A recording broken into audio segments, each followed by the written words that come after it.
Travels by Broomstick comes to you from South Wales, the land of the dragon. Oh, and sheep. We got lots of sheep. Welcome to all you good people out there in podcast land. So, let's get the broomstick out the garage, and off we go.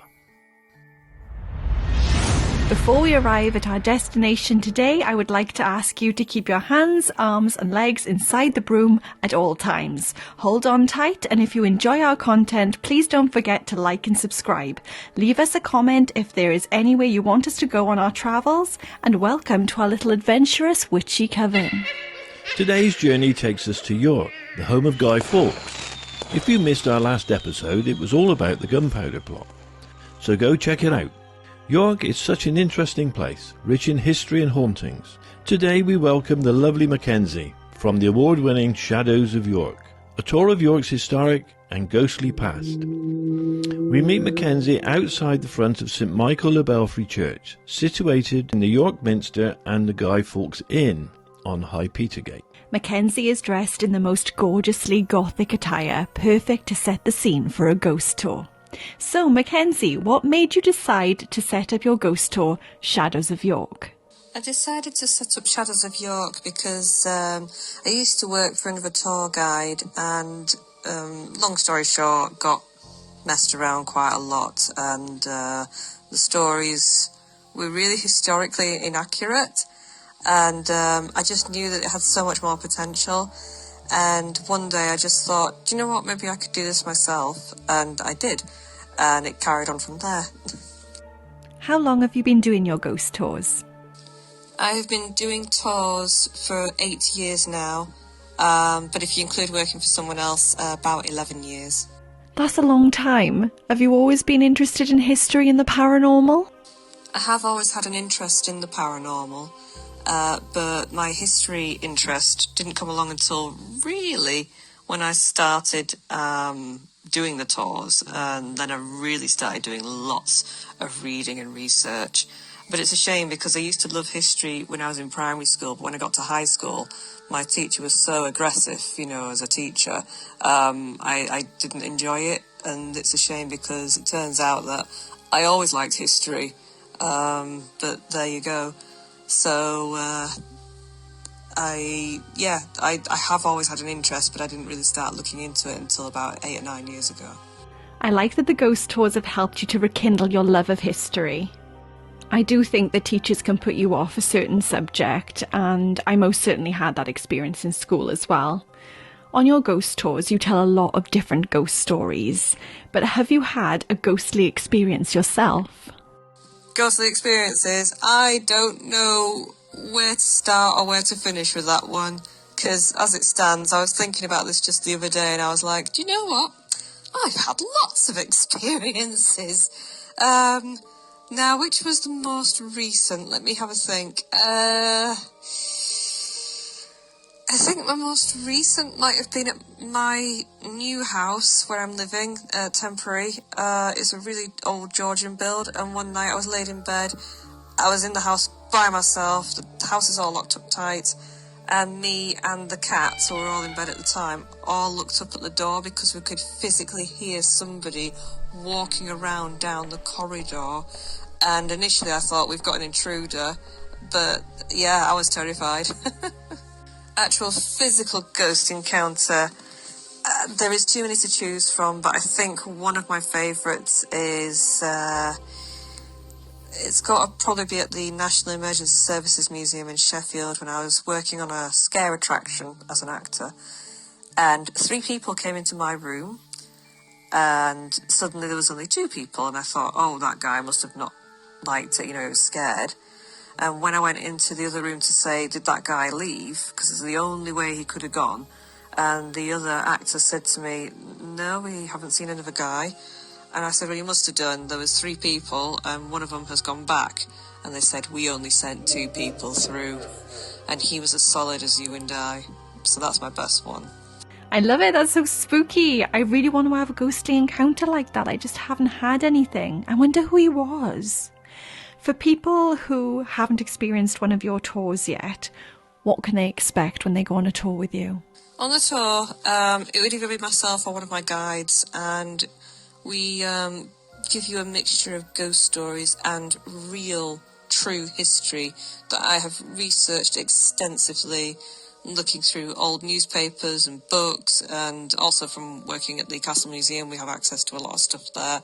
So everything on the tour is as real and genuine as possible.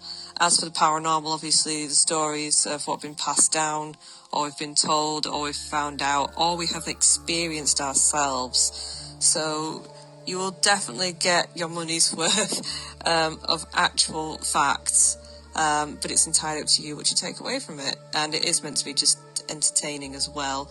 So it's up to you what you believe. We're never going to try and convince you. And the tour lasts about an hour and a half. We take you around various parts of the city. You do see briefly the Minster on the outside and surrounding buildings, and you do get to go through the shambles, so you can experience that as well. But the tour is often changing in parts, if only a little bit, just to keep it fresh. We have added a couple of new stories in recently and taken some stories out. Not that we won't ever tell them ever again, it's just to change it up a little bit, but also if we encounter other tours on the way, then we're able to adapt and just change it. So yeah, you can expect a good old night. And I do believe that you and your husband really enjoyed it when you came, so I hope to see you again sometime. Oh yeah, we loved the tour. It was amazing. So many good ghost stories. Do you have a favourite ghost story from the ghost tour? That's a really difficult question. I have lots of favourite stories from the tour. And some of the stories I've forgotten, but then remember and go, oh yeah, that one's a great one as well. But most certainly, I think one of my favourite stories is the ones that really make people's eyes pop out with, amazement. And it's got a bit of plague story, purely for that reason, because people feel so sorry for the girl in that story. But also, I really do love the story about when we genuinely saw a ghost on tour several years ago, and I won't go into the information about that because I'd like it to come on the tour, obviously. But yes, that one I love to tell because, again, everybody's eyes just, widen with horror and are quite surprised. And I do love that story. Plus, it's the one that another one where I experienced something paranormal. My favourite stories were definitely the Plague House and the one you tell by the graveyard. That really made me jump. So what happened when you were on the tour? What was your experience? We have to know. We saw a shadow figure a few years ago, but I never used to talk about it all that much because I only thought I saw it out of the corner of my eye, but people on the tour claimed to have seen it. And I thought, well, maybe it was just a fly, or I don't know. But if they saw it, then they saw it. Anyway, a few years later, a medium came on the tour. I didn't know she was medium. And was just talking about something else in the area. And she randomly started talking at the graveyard that was behind me. And then she turned to me and expressed that there's a spirit in there who would like to apologise for frightening you and your group some years ago. And that definitely made my hair stand on end. Oh, that is so creepy. I love it. What is your favourite place on the tour? There's lots of favourite places, but I think I really particularly like Bedden, because Bedden is really quiet. You're guaranteed to, or almost guaranteed to, not have any disturbance from the general public. And it's just so full of history. You go down it and you look at this street that's quite modern, but when you hear what used to be there, it's eye-opening. And I've still lots to learn about Bedden. I thought I knew everything about Bedden, and yet I'm still learning more about it. And I think that's why I really like it there. That and the history there is just so horrible. With prostitution, riots, crime, you name it. So yeah, I do like that area on the tour.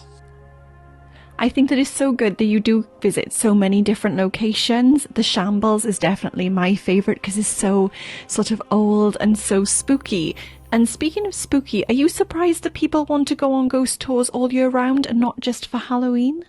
No, I'm not surprised actually. I think that ghost walks should happen all year round. Mostly because Halloween gets so busy, and people, once they've done one, they probably want to do another. And if you're travelling around, I just think it's a great idea, especially if you've got an interest in it. It's like horror movies, they come out all year round. So, no, it doesn't surprise me. People have an interest in the paranormal, and that's that. And sometimes the only time that you get to go on a tour is during times like summer holidays, and while it might be daylight, it's probably ideal for the kids, and it's a little bit warmer. And not only that, I like to go on a ghost walk because, I work during the Halloween period, and so do fellow tour guides and scare actors, so it's nice to be able to go on a ghost walk at other times of the year. And also I think it's a good idea to have ghost walks happening around, Christmas, because that creates an atmosphere, and it's tradition to have Christmas ghost stories. And it's also good if you do them in summer, because them that are on the school holidays, they like to experience it, even if it is daylight, and then they don't miss out. So, yeah. What is your perspective on ghosts? Are they just reflections of the past, or do you believe that they can interact with the living? That's always a tricky question to answer. My beliefs kind of change all the time, but I suppose they always come to the same thing, that some ghosts are what you call a residual ghost, so it's stuck in the walls, not as an actual being, but it's just the energy is caught like a recording, and it's always replaying because the walls of a building or stonework of a road has absorbed the energy when it happened at the time, and it's just replaying it. So that's a residual spirit. I do believe that some spirits can communicate with you, but otherwise I like to think that a lot of spirits do move on eventually and live, have a happy afterlife. Some spirits, I think, or ghosts, are possibly caught in time and don't realise that they are dead and just carrying about their business. There's also a new theory, something about parallel universe, where their timeline is happening as we are living our timeline. It's very difficult to sort of explain, but yeah, like they're not dead, but we are kind of crossing over. That's one theory as well, which I do find very interesting, because the universe is a very big place out there, and who's to say that things aren't just repeating themselves? And maybe that's why we have deja vu, But again, there's other explanations for that as well.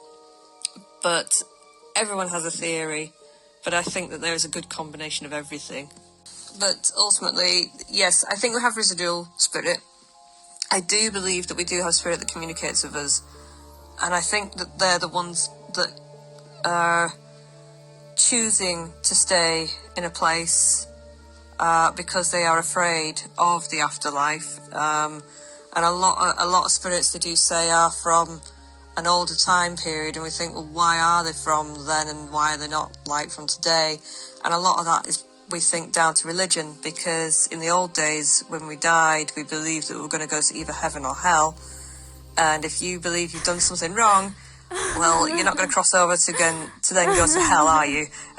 So you're going to stay put. So I do think that there's probably some very clever spirits that have chosen to stay that, and they were probably happy where they were, or maybe they weren't, but they are afraid. And I also believe that our loved ones, when they pass over, they are probably with us as well, just to guide us, and then once they're happy that we're happy, they then move on to whatever they've got to do. But there's lots of theories and ideas that I have about what a ghost is and what it isn't, and I honestly am not sure if I'm not an expert on that specifically. Like I say, I do believe in rational explanations and things, but yes, very difficult to say what is a ghost, because sometimes when I see things or things have happened, my ideas change again, and I just think, well, what is that? Is it communicating? Is it stuck? or is it a recording? So, yeah, there you go. That's a long-winded version of what I think a ghost might be. I like that. I think that's a really good perspective. You sort of covered everything there. I tend to believe the same. What are your favourite places to visit in York? I always like to go down the Shambles because it's such an old street. But I do like going down Stonegate because, again, another old street, but obviously not as narrow. I'd like to go to a lot of places in York, usually a pub. But no, I like the marketplace. I like going to pubs because they are, so original, and, they're quite dark inside, and they create an atmosphere, and they're also very friendly. Shopping-wise, the ghost merchants is always fun, but once you've got your ghost, I like to go off and go to a museum, to be honest with you. And I know I'm very biased when I say this, but I do love the Castle Museum. The Castle Museum has a nice mixed bag of history, but it does have the famous indoor-outdoor Victorian street, and you can learn so much, and you really are just transported back in time with that street. It's incredible. And I do love the prison cells there as well.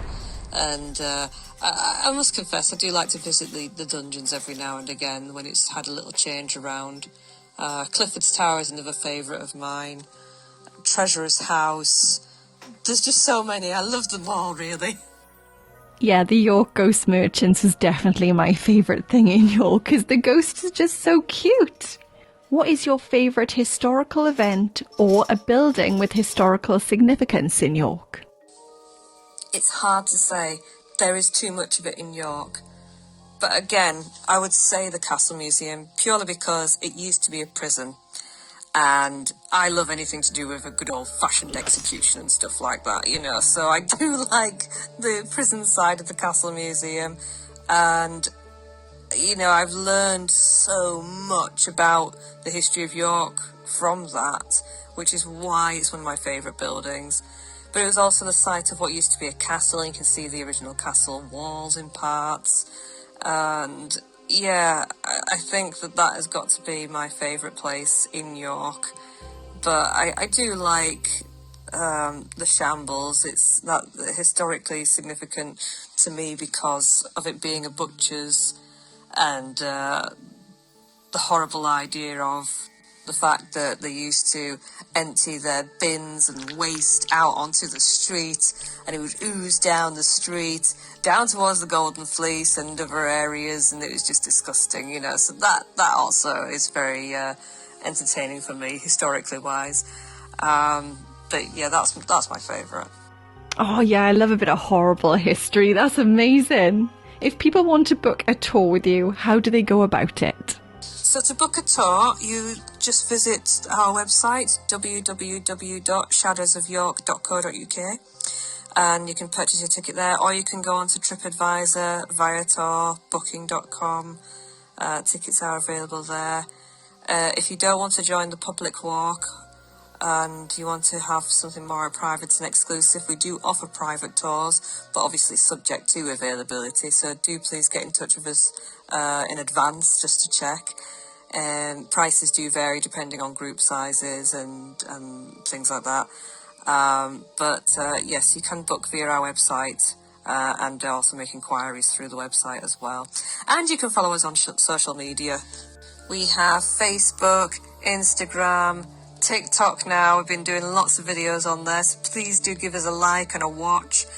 We've got a YouTube channel, which I'm slowly updating, and Twitter. No, X. It's called X now, isn't it? Yeah.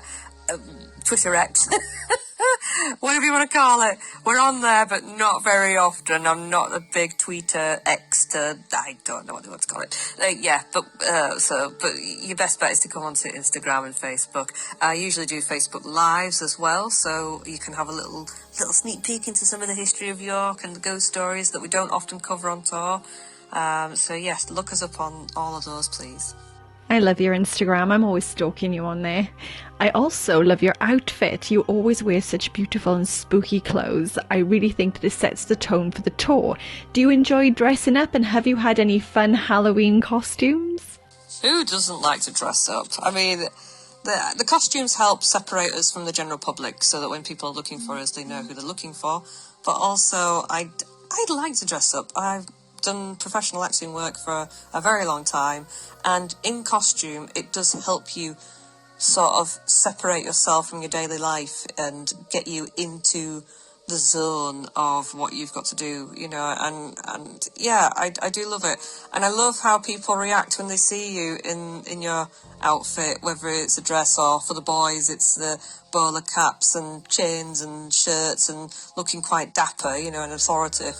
It just gives you, or rather gives the audience something to focus on as well as just yourself. As for people coming in costume, strangely enough, I've not had lots of people turn up in costume, particularly at Halloween. It's a mixed bag. Children do, which is really sweet. So yeah, don't be afraid to come in costume. All I ask is no scream masks, please. I don't like the scream mask. If you do come in the scream mask, you will have to take it off whilst we're doing the tour. That is my little secret. So please be nice. What's your favorite scary movie? Any of a mask though is fine, I don't mind. I can't believe you don't like the Scream costume. Scream is my favourite. Are you doing any special tours for Christmas, as Christmas is fast approaching? Not doing anything spectacular for Christmas or anything like that. It's the same tour, though I think that we will try and include some Christmassy vibes. You know, a little bit of information. For example, Charles Dickens once did come to York. I come to York a couple of times actually, but he went to a place called the Assembly Rooms, which today is the Ask Italian, and he sold tickets, and so that people could come and watch him read a little bit of the Christmas Carol novel that he'd written, which is really interesting. So Charles Dickens has been in York. I have had lots of ideas about wanting to do an evening of ghost stories in a building, but it is quite expensive to rent out some places. So it's one of those where it takes a lot of planning, but maybe in the future we might do. But as it stands, we're always quite busy on the tour, so it's nice to focus on that, and we'll play with other ideas as time goes on. I think that sounds so wonderful, because Christmas, as you say, is all about ghost stories and like the Charles Dickens thing. So that's just, yeah, it sounds really cozy. I'd love to do that, like by candlelight or something, and you just read some stories or tell us some ghost stories. That sounds amazing. Well, thank you so much for being on our podcast. Thank you for the wonderful ghost tour. I had a spooktacular time, and I most definitely will come and visit you in the future. It's been wonderful. Thank you so much. Thank you for having me on the show. It was lovely to speak to you after all this time. Yeah, so I hope that you're really well, and I'll hopefully see you again sometime in the future. Well, that was a really frightening ghost tour. Thank you very much, Mackenzie. I really enjoyed it. And we'll certainly be back again soon. Well, there is only one thing remaining to ask you. How many brooms do you rate Mackenzie's Shadows of York ghost tour? Well, it has to be 5 brooms, because it was a really frightening tour and very interesting. What was your favourite place that you visited while on the tour? It would have to be the Shambles. Very historic, very atmospheric. What was your favourite ghost story? Well, I think the best ghost story was the little plague girl up in the window, and also the Golden Fleece. Well, we bought our little ghost from the York Ghost Merchants. What are you going to name him? I'm going to name him Sir Garanathi the Terrible, but we'll call him Gary for short. Gary the Ghost. Gary the Ghost. Well, that's very spooky. Thank you once again to Mackenzie. We hope you've had a magical time. Until the next time, goodbye. Bye. Thank you very much, Mackenzie. I really enjoyed the ghost tour. Ghost door. Or even tour.